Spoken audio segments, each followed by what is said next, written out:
see the way they hate. And I know better than to listen to the people who are calling us slaves. I can feel the sunlight shining in. Well, good morning and welcome to episode 837 of the Lots Project Morning Show, where the coffee's strong, the opinions are stronger, and the content is always filter-free. I'm Brian, your host, and it is May 5th, 2025. This morning I'm enjoying a fresh cup of medium light Peruvian from foodforestfarms.com because life's too short for shitty coffee. At Food Forest Farms, your beans are roasted by real human hands using a clean stream air roaster. More than just a customer, your family. Get 10% off with Lots 10, code LOTS10, and shipping is always free. While you're there, check out the C4 Club for even more awesome perks. Today I've got another full show for you guys. I'll be sharing lessons from our weekend table build, a fascinating story about using nature as protection in Poland, the latest updates on the truck situation, a look at the May comfrey sale we're having over at comfreyroots.com, the week ahead, and a little bit more. So grab some coffee, smash the like button, and let's get started. Good morning. Good morning. How are you doing today? Hopefully everything is going well. Morning, Mike Homestead. Thanks for popping in early. Appreciate that. Grab a little coffee here. I was just processing comfrey orders for the week before the show. Not a bad week. Things are going well over there. If you need some comfrey or know anybody that does, definitely send them to comfreyroots.com and find all your comfrey needs there. Well, actually, just Roots. Roots, simple, straightforward 10 packs of Roots, one, two, or 5 packs of Roots over there, shipped out every Monday, just as they always have since we started selling. So, anyway, I was thinking this morning about something that I didn't put on the list to talk about, and I wanted to mention it before I forget, but just an interesting thing Corey and I noticed last night. We got done with our weekend. We were sitting down relaxing before we went to bed, and we were flipping through the live channels on Amazon again, and we didn't stop at the Ocho this time. We didn't stop at we did stop at some of the ones we've been binging on, some Storage Wars and Pawn Stars and things like that. And we had seen the episode that was playing live, and you can't fast forward or go to a different episode. So we were looking for something else, and she got scrolling down, and I saw Wolf of Wall Street, and I was like, oh, that's a good movie. It's long. It'll run out the rest of the night, and don't mind it. I enjoyed it when I watched it the first couple times, and just something to be on in the background since we had both seen it before. And so she clicks it, and it had just started. It was still in the intro part where he was talking before he went back to his start. And I was like, oh, good. And up pops the scene with him behind a young lady that this doesn't have any clothes on. And there's these big black bars across the screen, across everything that I guess shouldn't be on TV. Good morning, Hunter. Thanks for popping in. But totally like late 80s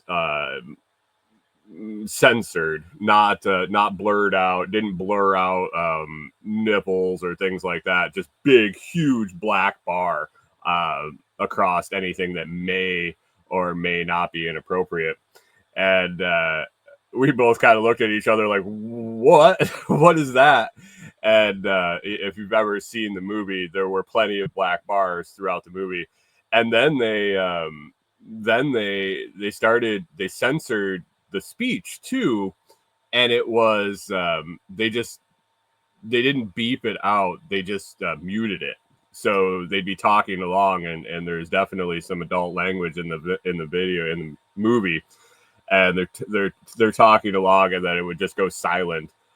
So the scene with Matthew McConaughey and Leonardo DiCaprio when he's doing coke and drinking martinis at lunch, and he's like, how many times do you jerk off? And I'm like, they censored jerk off what the so I advise if you're looking to watch a movie that has any sort of adult themes or anything like that, don't watch it on Miramax Live channel on Amazon, because it's it was kind of humorous. We got a kick out of it, but definitely old school censoring with the big black bars, and just muting out the adult language, and their classification of adult language is definitely way looser than mine. So yeah, that was just something from last night that I had already got the show outline done. Just thought it was interesting, and thought I would share. So today we talk about the table build that Corey and I guess we started. We didn't finish. We didn't complete it. Building the table and benches that we wanted to build as a possible set for us at our new place, and or to sell. And we'll get into that a little bit. The truck, another truck update. It's it is a freaking roller coaster with that thing, and I'll talk about that. And the comfrey sale coming up in May, and a really interesting story I found out of Poland that made me think about the other possibilities for the same line of thinking. So let's get to it. Table build. I shared with you guys last week that we're gonna do a little project together. Put together a big old farmhouse table. We'd looked through a bunch of DIY farmhouse table bench builds. Corey picked one that she liked the most, and it seemed pretty simple. The instructions were fairly simple. I went the end of the week to Home Depot Lowe's. We don't have Home Depot here, but we went to Lowe's and got some supplies. Also picked up some tools over at Harbor Freight. Picked up a few sanders, a belt sander, palm sander, and then had a skill saw and drill and screw gun. So that's what we're going to roll with. One lesson that I did learn is I think we were shy on tools. We were able to accomplish what we want. It would have been a heck of a lot easier if we had a compound miter saw or a chop saw, even anything that we could have made better cuts. I am okay with a skill saw, not the greatest, and angles aren't my forte. Math is comes very, very easy to me, but for some reason the layout of angles and putting them together, it doesn't click enough when laying it out by hand. So using a chop saw or miter saw, where I can set the angle, even a table saw where I can set the angle, makes more sense to me. We struggled through. We ended up figuring out. Hunter says it adds character. One thing that I found out, and that made the project a hell of a lot harder, was that Lowe's or at least two locations, and one of the companies has multiple locations, so way more, they don't carry untreated 4x4s. Well, they do. They carry one variety of untreated 4x4, and they're cedar. And for an 8-foot chunk of cedar 4x4 untreated is $50. And I was like, I need at least two of these, so I'm not spending an extra $100 when the pressure treated ones are $11 a piece. Non-pressure treated should be well less than $50. It didn't make sense. I didn't want the cedar because it would have been different color when it stained, and two, the cost was just ridiculous to add onto a table that the total build cost on the table was supposed to be like $200 or less. So that we passed on the cedar. I foolishly picked up some pressure treated 4x4s in the moment when I was talking to the guy at Home Depot or at Lowe's. Jesus Christ, I should probably find a Home Depot. I'm guessing that they have them there if I keep saying it. But I picked up the 4x4s. They were $11 a piece, and I sat in the car. That's another thing I'll talk about here in a second. Sat in the truck and just it didn't make sense. I was like the same. Bless you, Corey. The same thing. The stain we would have had to wait for them to dry. It would have come out a different color. You're not supposed to marry treated untreated. It didn't make sense to use those. It would have looked like shit. So when I got home, I thought about it, and the way the legs were going to be joined together was with a half lap joint in the middle of the 4x4s. So 4x4, and you cut out half of it and cut out half of the other one, and you stick them together. And I said, if I used 2x4s and married them face to face, and then cut pieces to fit into the rest of the missing parts, I could make 2x4s into 4x4s. Really, ideally, if I had the chop saw or the miter saw, I would have probably glued and screwed 2x4s together and made them 4x4s and cut them. And possibly done the half lap. I don't know what it would have been like if I had different tools, but as it was with skill saw, I just I cut the legs, I cut the angles on the legs, and screwed the 2x4s together in the X, and then fiddly fucked and cut the pieces to go in. They didn't fit real well. I mean, they fit enough. We fucked around with it. The table legs weren't that bad because they were set to 45-degree angles. So that was pretty easy with the square, but measuring and getting them exact in the X initially, where good morning, Chris Dixon. If I had the half lap joints and I cut it out, they would have been square. But getting them square and securing them, and then getting the pieces accurate to fit in, we just used wood filler. I mean, we had some gaps. We had obviously the gaps where the rounded edges of the 4x4 or 2x4s came together. We had to fill in those gaps, and then lo and behold, Lowe's lumber aren't the same size, 2x4 to 2x4. So when you were cutting a piece to inset there and secure it, it was a little different width than the other one. So even though the length and the angles were right, it didn't match up. So that was a pain in the ass.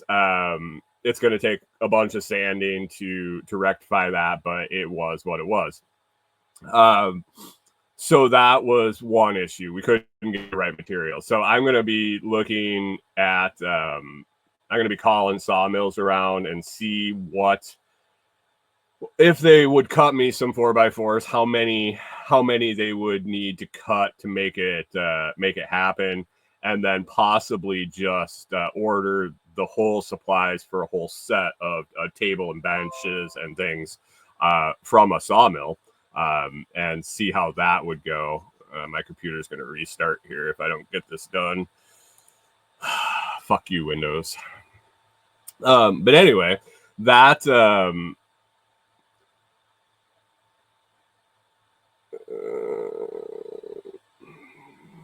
Chris Dixon says glue and fine sawdust makes great filler for gaps. Unless you're staining, it's better than wood filler. Yeah, we are staining. It turned out all right. We got the table together on Saturday. We got delayed. It rained till at least noon. It was at least noon.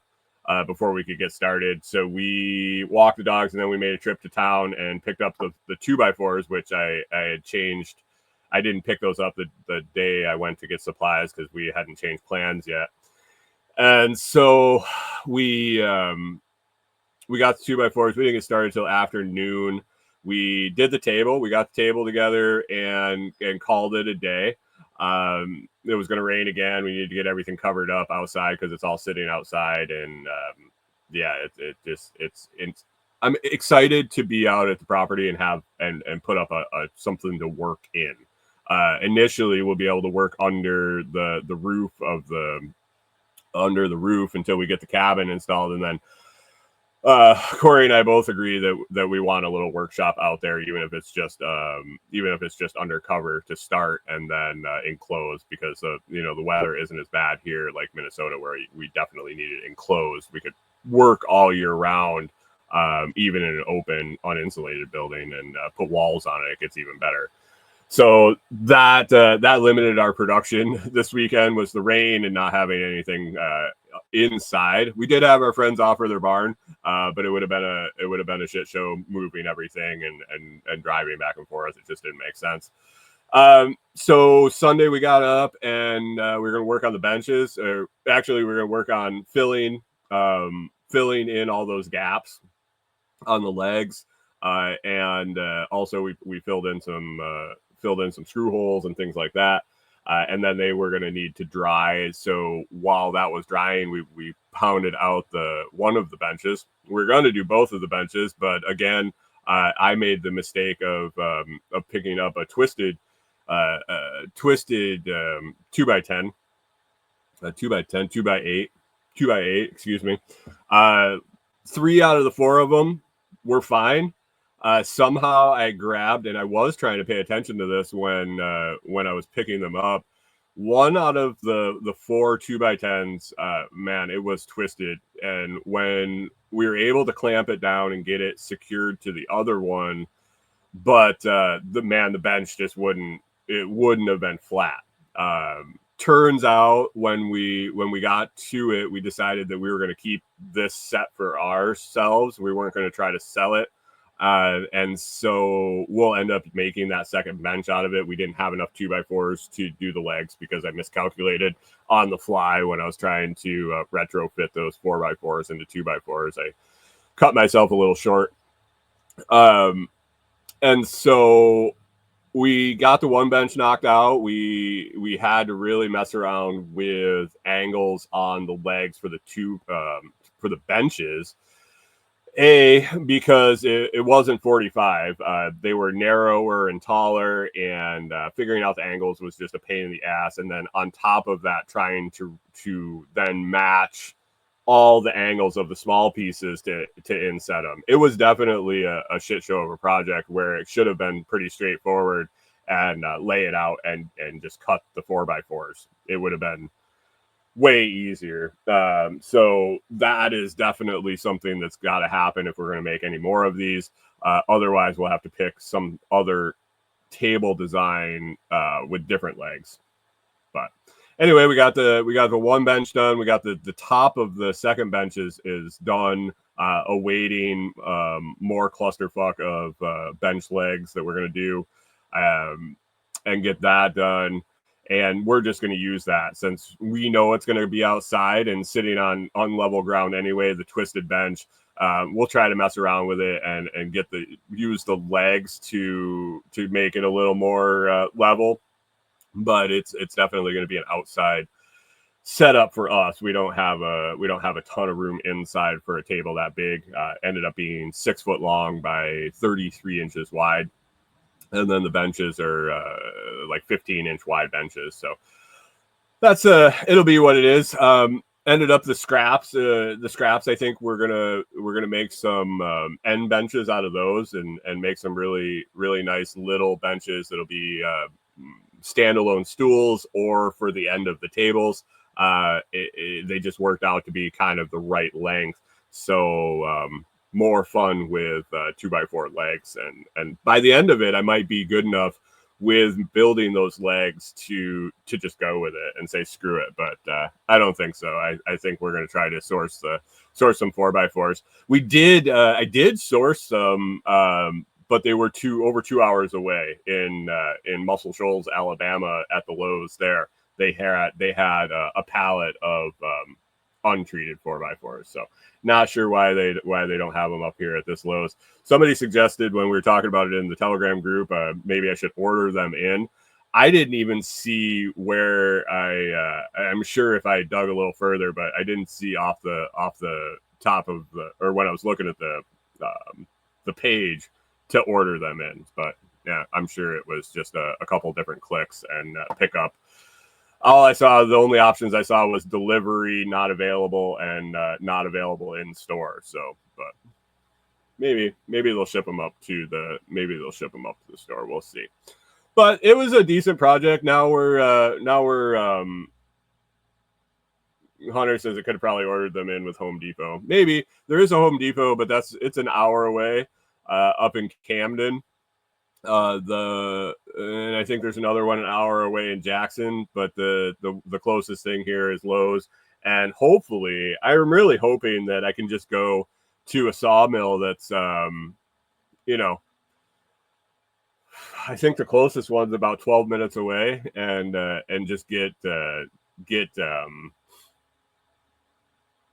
rough cut lumber would be fantastic to build these tables out of. I think it would be. I think they'd look really nice. But anyway, this week I got to sand the legs. I got to finish the legs on the other bench. Throw together some smaller benches, and then sand everything and start staining. We're going to do some espresso colored stain, and then some clear polyurethane on top. So this is going to be outside picnic table, and basically the only table we'll have out there. We kind of looked at each other, and we were intending to sell these, and I think if we can find the materials, we'll be able to definitely sell them. But we were like, well, we should probably keep this one. It just isn't the quality we want to sell.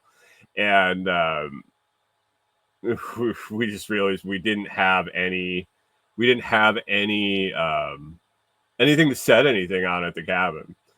We have some stumps from the trees we had dropped, but they we're gonna get them pulled out, so there won't even be any stumps. So. Chris Dixon says we're an hour to an hour and a half from big box or sawmills. Well, aren't we geologically? We aren't. Well, aren't we a geological oddity? Both of us. We're half hour from Lowe's. There is another lumber store there, and there are the local lumber stores, but I called every place. Building supply stores, I guess. And how the hell do you even have trees there to have sawmills, Chris? I thought you guys were pretty barren up there. What do they use sawmill for? But anyway, yeah, I checked the local building supply stores. They all just, when I asked for them, they're like, no, like, why would we carry those? And the guy at Lowe's said that he gets asked at least once a week, if not more, for untreated 4x4s, and he has no idea why they don't carry them. So anyway, excited the way the project went. It looks nice. Even with the filler in the legs, they almost look like 4x4s. Almost. I'm curious when we sand it down and stain it, how it will look. But it's not bad. It's definitely high enough quality for an outside picnic table, 100%. And the benches are nice and wide, and yeah, we're happy with what we did. Would definitely move towards picking up the skill saw or the chop saw or the compound miter saw, or one version of that where angles could be set and 4x4s could be cut at once, and not dicking around with a skill saw, and it would benefit in building the cabin. So it'll probably be on the list, but I'm probably gonna go pick up. Probably gonna go pawn shopping to find that stuff. Dixon says, yeah, trees are an hour away. Firewood's an hour. Christmas trees are an hour. Like I said, geological oddity. That's what, when we were in, other than sawmill, we had a sawmill right down the road in Minnesota, but we used to say that and laugh. Everything was an hour from where we were at. Everything. Box stores, anything of any size where you were going to get your groceries we had local grocery stores, but they weren't that great. But everything was an hour away. Brainerd was an hour away. Elk River, Princeton, and Cambridge. Everything was just an hour away from where we were in any direction. So yeah, I get it. I get it with that drive. Hunter says $30 chainsaw mill thingy. You already have a chainsaw. Sounds like business opportunity. Yeah, if I want to mill the stuff. I mean, Jamie Ping has a chainsaw mill, and the guy that's doing our driveway that has property out by Delinquent Scully just bought a sawmill. The problem is you have to saw them and then let them dry. So I would get to use them a year from now, or I can't remember. It was Jamie told me the number of months. It's the number of inches. The number of inches to the center of the board times certain number of months you have to wait for it to dry. And if you do it properly. Yeah, I mean, I would really love to do, I would love to mill some wall coverings and things for the cabin. And with the understanding that, we have to mill them and let them sit for a year. It'll be interesting. So, but $30 chainsaw thingy, yeah. And then I have to find some pine, which we don't have on our property, and yeah, it's a mess. That would be a mess. I don't think that's not in my future. Good morning, Jim. Thanks for popping in. Appreciate you. Chris Dixon says from Temu. I want to order some 4x4s from Temu. see how they show up. They're going to show up like little miniature 4x4 toothpicks or some shit. 4 millimeter by 4 millimeter toothpicks. What else do we got on the list here? Oh, I'm supposed to do my comfrey route. Comfreyroots.com May sale is a buy 5-pack, so 50 roots, 5 10-packs of roots, and we'll throw in a free crown, established crown, not the crown off the plant we're cutting to get the roots. We have a limited supply of crowns started in 4-inch pots. They're established. They're putting off vegetation. And we'll throw that in with the 5 packs of roots. That's a $40 value. That crown is definitely $40 value. Throw that in when you buy 5-pack of roots, 50 roots, at comfreyroots.com. That's comfreyroots.com. Just pick the 5-pack. It'll automatically be added at checkout. Hunter says, oh yeah, my coffee. He means comfrey. Oh yeah, my comfrey is huge. Flowers everywhere now. Awesome. I just had some other Texas orders. I'm curious how they do. I know Hunter and I worked really hard to get his established over the winter and in really, really well established before the heat of Texas. This being the end of April when the other Texas order got them. I'm curious to see how they go. She's really good at she's got a pretty sweet homestead. So I'm curious where she planted them, how she's going to take care of them. So I'm going to keep in touch with her on that. But yeah, Hunter, but Hunter said that he's like a black thumb as far as technology and growing shit. He struggles. So it might have been the customer, not necessarily the product or the environment. So I'm glad to see that your plants have gotten established and flowers everywhere. They'll be hard to kill at this point. Once they're that established, they'll be hard to kill, I'm guessing.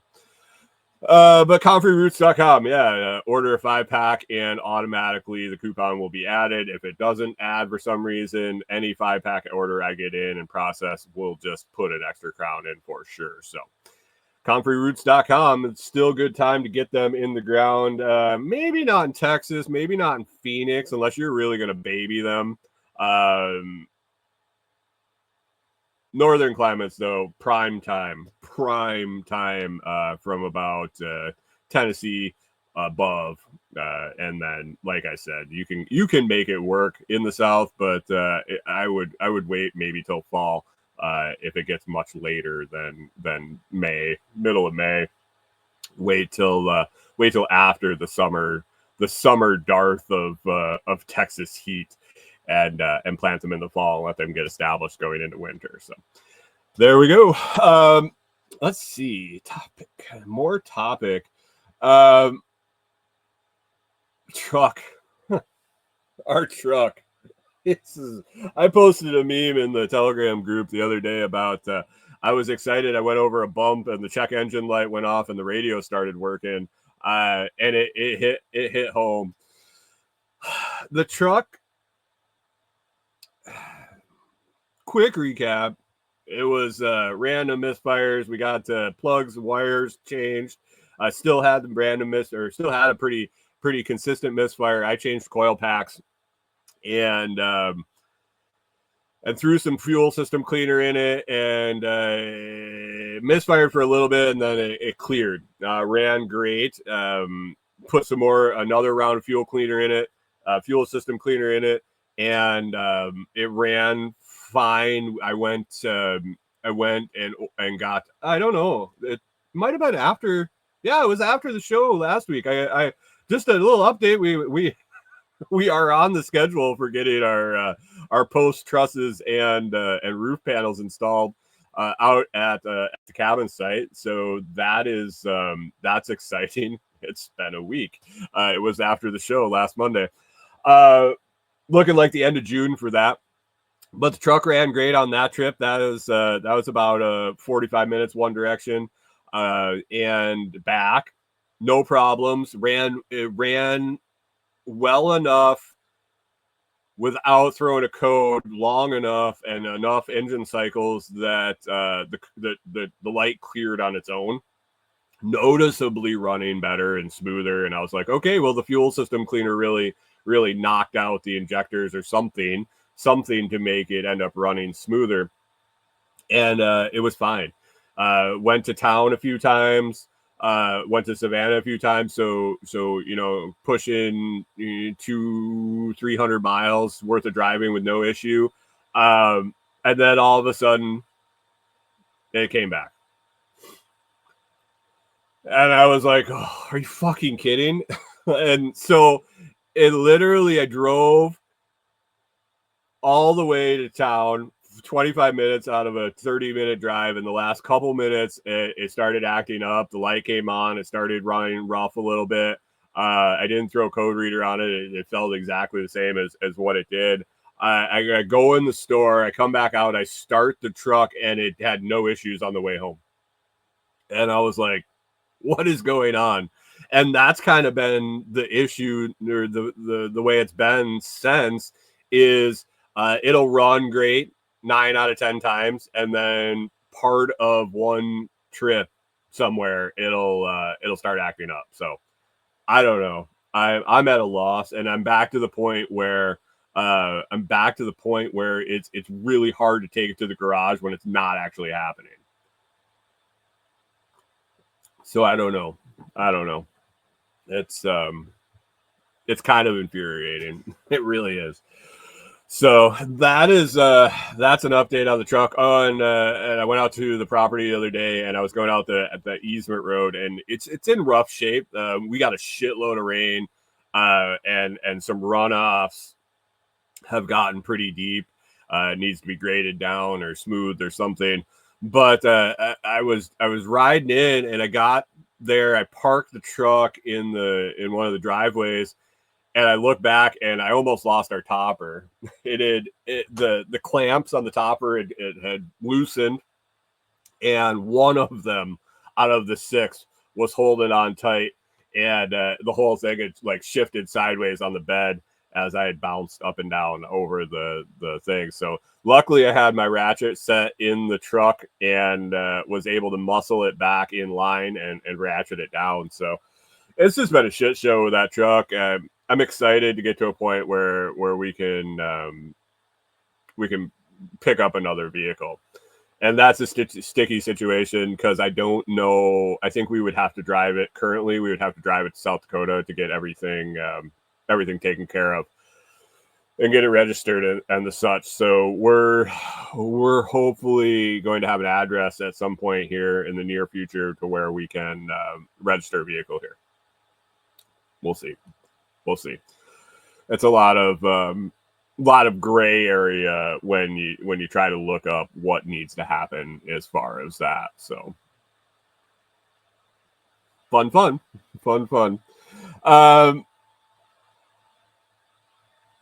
Where is all this stuff?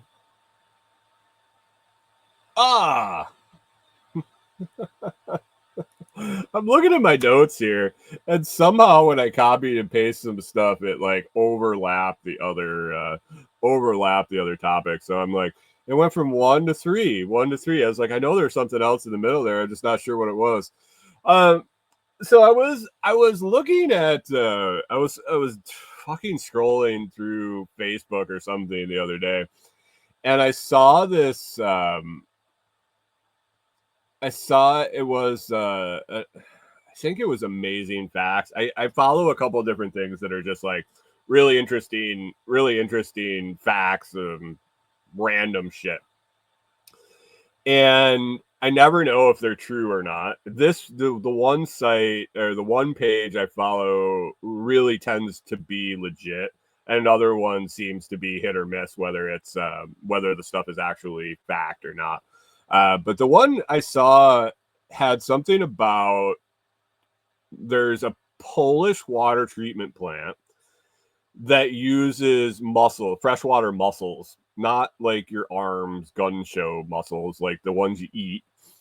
Freshwater mussels as their system to tell if the water is good or bad. The water quality. That's it. Water quality. And I worked in water treatment at a couple of different facilities, not public use water, but treating dirty water, industrial discharge water at a couple different places. So it piqued my interest real quick. And so I looked it up, and it was legit. And by looking it up, it sent me down a rabbit hole reading about this. And it's a really interesting setup they have. And it made me think about what other functions in nature could we use in similar situations, not necessarily for water testing quality, but using the natural functions of nature to accomplish a task. So what they have going on is they're drawing water out of the river. So let me get the name of the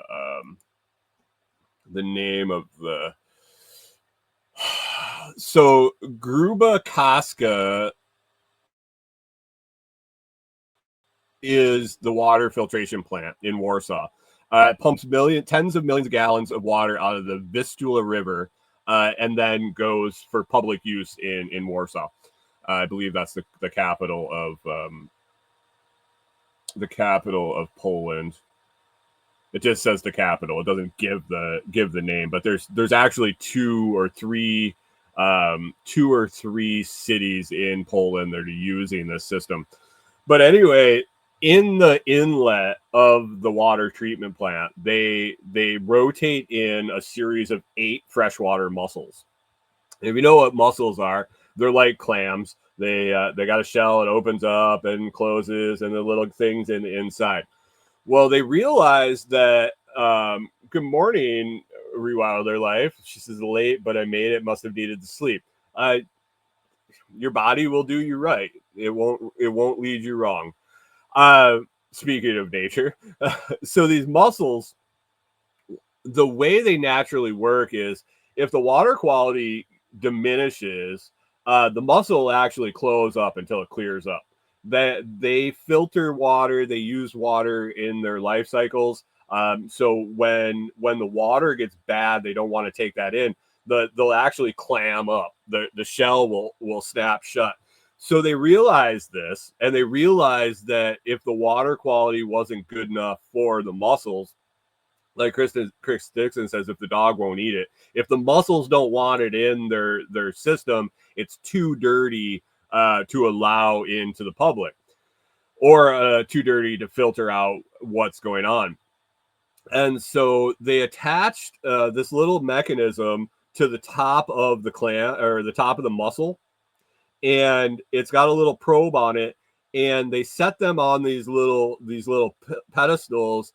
And when the water gets crappy and the mussel shell shuts, it contacts the electrodes with the other electrode, and it sends a signal. And I believe in the one system it said if 3 out of the 8 alarms go off, they shut the gate and the water's too bad to use. So the mussels basically control the gate, and if they're all open, they just go with it. And as the water quality diminishes and these mussels shut, it will trigger an alarm to shut the gate. Uh, I thought that was phenomenally fantastic. It was fantastic. I just love it. I'm starting to try to think of different ways that this could be applied, not necessarily with mussels, but like I said, different functions of nature like that. Sunflowers moving or something like that. I don't know off the top of my head, but it's there now. So as I observe things and read random stuff and identify these different functions in nature, it would be cool to be able to incorporate them into systems. So, speaking of that, Kerry Brown and I were having a conversation over the past week. He's going to be out to Delinquent's Gully here in the middle of the month. Actually, he's going to be up at SOE doing some work, and he's going to be stopping out. And we've been talking about hops. Kerry and his brother run a hop yard at their place. Been doing it for a while now. Knows what he's doing, and so we're thinking about doing some hops out at Delinquent's Gully. Also contemplating doing a hop yard up at Jamie Ping's. He's got a better setup for it. Basically, you need an open spot to get sun and a decent breeze for ideal conditions. And Jamie has that. Delinquent's Gully really doesn't have a whole lot of open flat space where you get sun and wind and flat space with all the trees. And I'm not in the business of trying to open up something like that just for a hop yard. But we were spitballing different ways that we could run them there. Maybe smaller systems, not a whole big yard like he does, where he's got the posts and the cable, and they run the hops in a long line, and they grow up the cables, and they I think he has he said he had 100-foot by 200-foot square patch, and it would have been we just don't have the area to do it there. But we got thinking and we got talking about a couple different systems, and the one I threw out was kind of a maypole setup, where if we did one pole and grew them up the sides like a TP, maybe put some climbing pegs up the pole so we could climb up and down to attach and detach at the top. That was one idea. And then Carrie suggested something, and we got talking back and forth. And I think we might attempt to find 2 trees. And this is I think this would be pretty cool. We're gonna attempt to do 1 row. We're gonna try to find 2 trees that have an opening and a flat spot in between them, flat enough, and basically put since we won't be able to get equipment in there. When Carrie and his brother work on them, they use a skid steer with a bucket or a platform, and they raise somebody up and they just drive along and they do the work up in the air, like 20 feet in the air. We're not going to be able to get equipment in there. And so we're trying to figure out how to get the line up in the air, like the maypole climbing up it, but to be able to do the spring work, getting the guidelines attached and pulled up in the air. And then at the end of the season, be able to detach them and harvest the vines with the hops on them. And so Carrie's like, said something, and I was like, well, if we can find 2 trees almost the right distance apart, 50 to 100 feet apart, and if we put pulleys on the trees, we would just have to string it once. And once we string it up through the pulleys, we leave enough slack at the bottoms to in the spring and in the fall, we untie the bottoms and let the line just drop in the middle. We do the work we need to do, and then we hoist it back up and secure the lines at the top or at the bottom with them taut at the top. And I was like, this could be a really cool system. Or like, we would just only need to get up in the tree really once into each tree to mount the pulley and run the cable through the pulleys. And then everything else would legitimately be from the ground level and just bringing the work to us using gravity and then hoisting it back up when we needed to get it back up in the air. So he's going to be out in the middle of the month. We're going to kind of go scout out. He's going to bring some rhizomes out. We're going to get them established, probably in pots, unless we find a super easy setup right then. We might just put them in pots and use them to propagate those ones to propagate out more, propagate out for at least a setup at Delinquent's Gully, and then probably, hopefully, a comfrey and hops setup over at Jamie's in one of his open spots, in one of his open fields. So working with nature again, hopefully tying in and using the established infrastructure that nature has provided, instead of cutting down a bunch of trees and clearing to get it accomplished. So that'll be an interesting little experiment. Excited to be out there more. I was talking to Corey and also Tim and Carrie about how much I'm excited to have be out at the property. How much wasted time and energy going back and forth. It really limits. If I could walk out in the morning and do some work and come back in and do some other stuff, and then be able to, spend some evening time or some time in the afternoon working on different things, it would be a way different situation as it is now.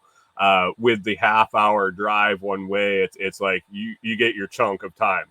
I'm not going to make double trips out there in a day to work in the evening and come back and let the dogs out and then back and forth. So being on site, it'll be definitely a game changer for progress and workload. True Wildlife says, I have these huge cattle mineral tubs I get for free. They're 20 to 25 gallons. Find some cattle farms. Nice. Yeah, that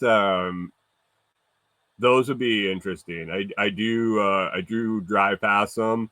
I'm curious. I need to stop in and talk to him anyway. Regardless, I'm interested where he sells his beef, and it looks like he runs them a majority on pasture and then hay feed. So I wonder what he's up to and what he feeds them. So I need to stop by anyway. He's right on the corner. I drive past it every time I go out there.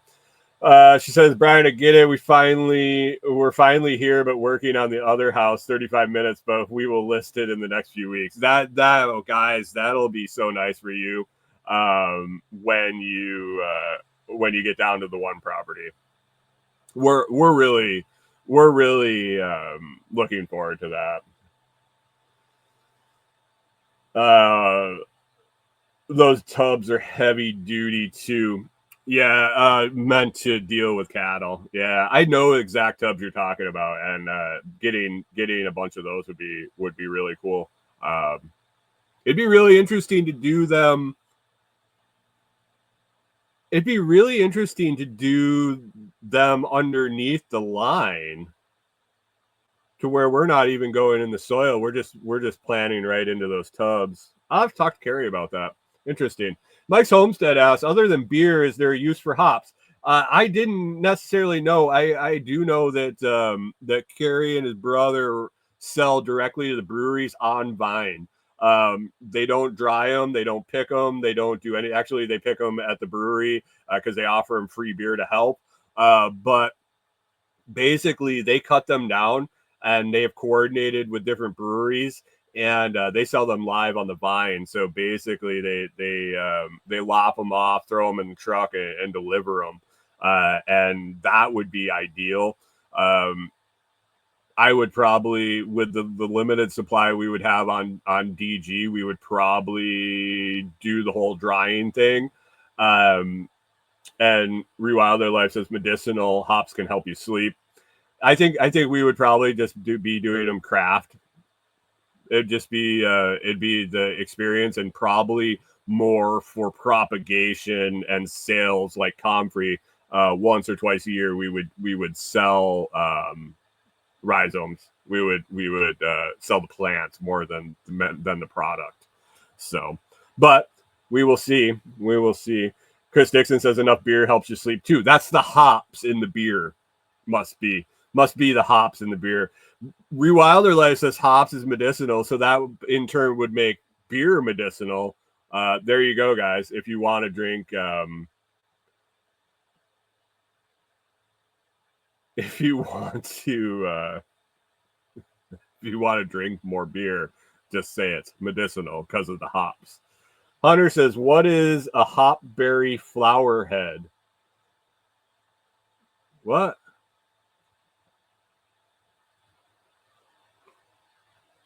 You really confuse me sometimes. A hopberry flower head, I'm not sure. Hops flower, and then they. Oh, what is a hop? Is it a berry?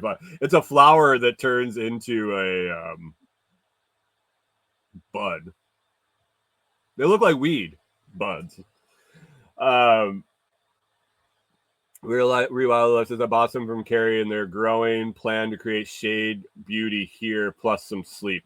Yeah, it does. It does create a nice shade screen.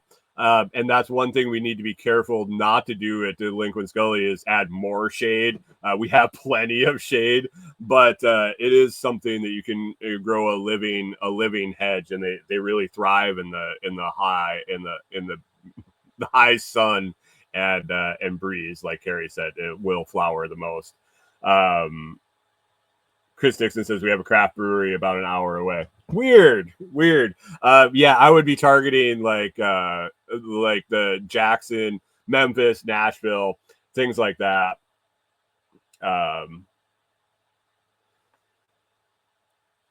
Jim says New York had grants for hops farm startups. Are you looking to get into that?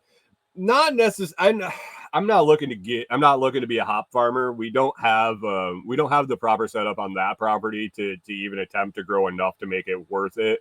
As a solo operation, it's going to be more of an add-on for Delinquent Scully. But Jamie's got a field. I think it would be enough. I've gone through the metrics with Carrie and the time they put it in, like the time in. The juice is definitely worth the squeeze once you get it set up for the amount of time you actually put into it. And if we can marry in some other systems to control weeds using comfrey and different techniques in the aisles between the rows. The maintenance is pretty low. Basically, you put some time in the spring where you're setting up your guidelines, dropping down from your main wire, and you train the plant to it. Other than maintenance of the aisles where you're going to have grass, but if you can get something else in there to keep the grass down or mulch or whatever, that's your maintenance throughout the growing season. And then, like I said, they dry them or they sell them straight on the vine. So their fall labor is basically driving down the aisle, cutting the guidelines and cutting the bottoms and draping them on the truck and driving them to the brewery. So it's a pretty low input for a whole season of crop, and they get a decent yield. And the price is it fluctuates season to season, but the price is good, and like the juice is worth the squeeze for them for sure. They're continuing to do it. I don't think we have the setup at DG, like I said, but Jamie does have some fields there, and he is interested in that. The biggest thing is sourcing the posts. The posts is going to be the huge expense and getting them set. But we do know a couple folks with equipment there, and if we can get our hands on the right amount of posts, because they got to be 25, 30 foot tall. To bury them, I think Carrie said 20 foot is pretty ideal. So, you're going to bury that 4 or 5 feet in the ground. You want 25-foot posts is either expensive or difficult to source. So for free or cheap. So maybe cutting some trees, maybe finding some cedars.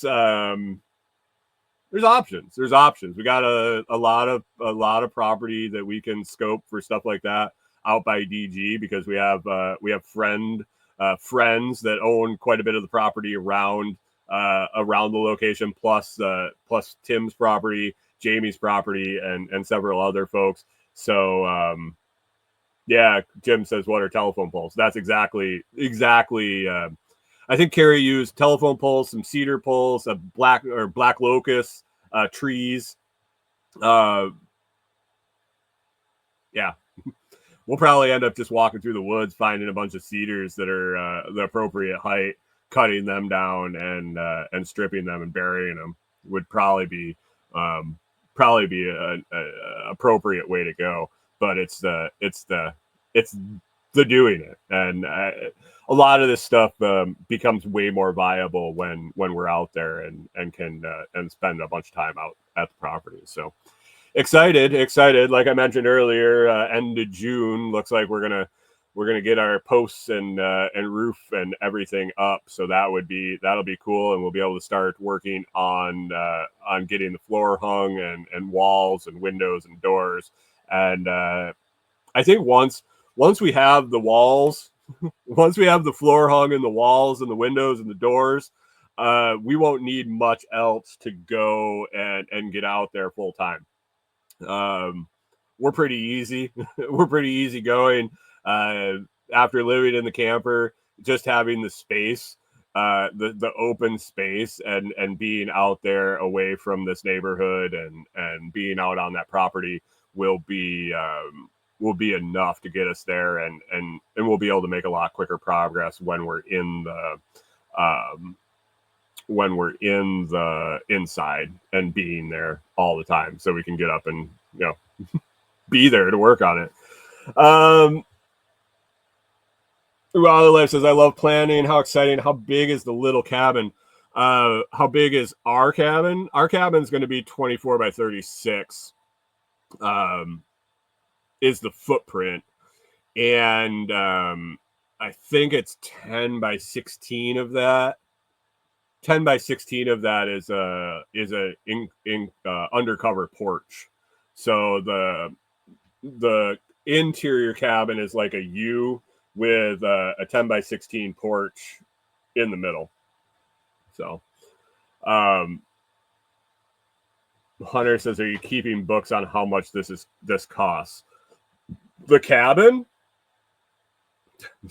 I could list off all the prices of the cabin, but yeah, I will. I'll know a cost for sure. I'll know a cost. Prices were going up. That's why I went out last Monday. Prices were going up May 1st on materials, so that's got in before the price increase got that purchase. So exciting to get that done, and it'll be a spendy project for sure for the inside, and but it's what we want, and it will be built to the way we want it, and exciting. So anyway, that's about what I have on the list. Let me check. Truck updates, comfrey sale, comfreyroots.com. Getting a bit free $40 crown if you're buying a 5-pack of roots. Basically, you could start your comfrey business. Start a comfrey business with that setup. That's probably, let me see. When I started, that's about what I started with, except the crown. I didn't get any crowns. I probably ordered 50 to 75 roots, and when they came, I was able to actually cut them down a little. They were very large, and you could probably do the same with ours if you wanted to. But 50 roots and a crown is definitely enough that next season you would probably be able to start selling your own. So anyway, comfreyroots.com, put a 5-pack in your cart and purchase it. You will get a free crown when it gets shipped out every Monday. Other than that, just going to keep working on these tables and benches. This week, I got a bunch of stuff to do out at DG. Everything's exploding. The vegetation's growing. The grass is growing. And it's just going to keep raining for a little bit here. And so I got to get out and get stuff knocked down, get ahead on the food forest before it gets too out of control. But all the trees are looking good. The comfrey's coming in that I planted next to the trees. And Carrie's coming out the middle of the month, and we'll start working on this year's plan for that. So anyway, hope you all have a good week and you get everything done. You can hang out with us over at the Telegram group at t.me/lotschat. That's t.me/lotschat. You can find me on Noster, Facebook. Noster is the best way to find me. Facebook, hit or miss. And I jump around over on LinkedIn, Twitter, and like that. So anyway, check that out. We'll see you again next Monday morning.